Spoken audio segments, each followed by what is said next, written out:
Welcome back. Wanted to give you a little tip that I use. I was using it with a pro the other day for when you're making a swing change, how to still have a little awareness of where the club is and still be able to get it on the ball efficiently. Sometimes in the effort to change focus, so improve something else in the swing, other aspects can regress, okay? So the goal here is it's totally okay to hit bad shots when you're working on something, like that's part of the process, but if you start to lose awareness of the club head and sort of contact and you can get better at one thing but get a lot worse at some other things, including impact. So we want to make sure that the changes are leading to improvement, not just changes. That's a line from one of my good buddies who's a biomechanist, Dr. Mark Bull. So when I'm in here, all I'm doing is I'm setting up. I have 2 alignment sticks pretty close to the target here, and say I'm working on where my hands are moving in transition, okay? So I'm working on the hands, trying to get them, say, more behind me. So I'm doing that drill, but these little road here is gonna help me get some still pretty good awareness of where the target is, pretty good awareness of where my body is relative to the target. If I get, so I'm working on something, I start aiming way to the right. Obviously, your body's usually going to react a bit to the ball flight, so you start seeing a shot you don't like. You start questioning, am I doing the right thing? Where this, at least it's going to give you some references of where your body is and where the club's coming in from. Obviously, if I come in, hit the inside stick or hit the outside stick, I know I'm pretty far out of position, so it's going to give you a little bit of feedback to keep it sort of in the roadway here coming into the ball. So I'm set up, coming down, say working on my hand position, so say working on getting them a little lower here in that first move.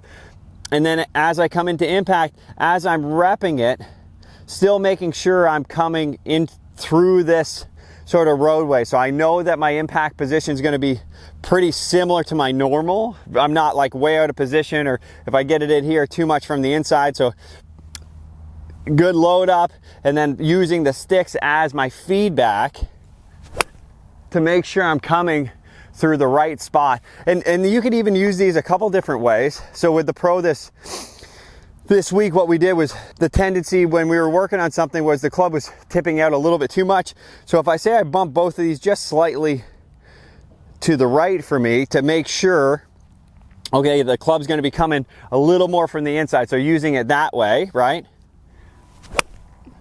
So now I know the club's coming a little more from the inside, or I could do the total opposite. And my tendency normally is to come a little too much from the inside. So what I'm going to do is I'm going to bump these sticks a little left of the target to make sure my swing direction goes a little more left. Just get a reference of where I'm actually aiming. Okay. So I'm still going to aim. I could have a third stick here at target if I wanted, but I'm just going to reference, okay, that's my target.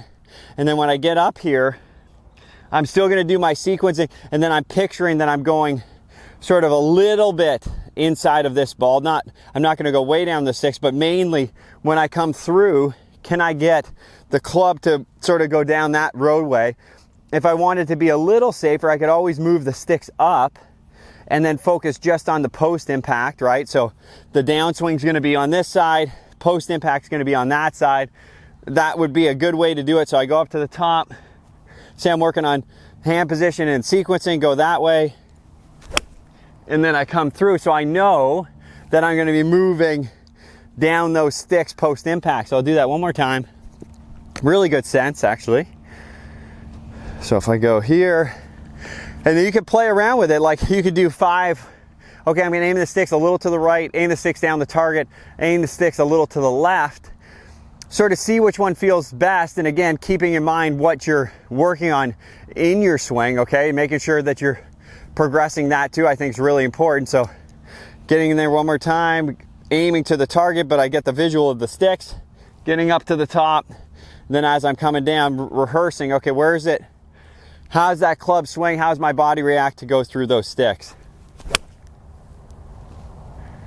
And then that's going to give you a really nice visual to keep impact in check. Obviously, working on something and starting to see really crazy shots for everyone, you know, pros to high handicappers, it's not great feedback. You start to question, is this the right stuff? Obviously, if you have video, you can confirm that you're going the right direction, right? Oh, that's a little bit better, even though the shot wasn't good. That's always a nice way to do it too.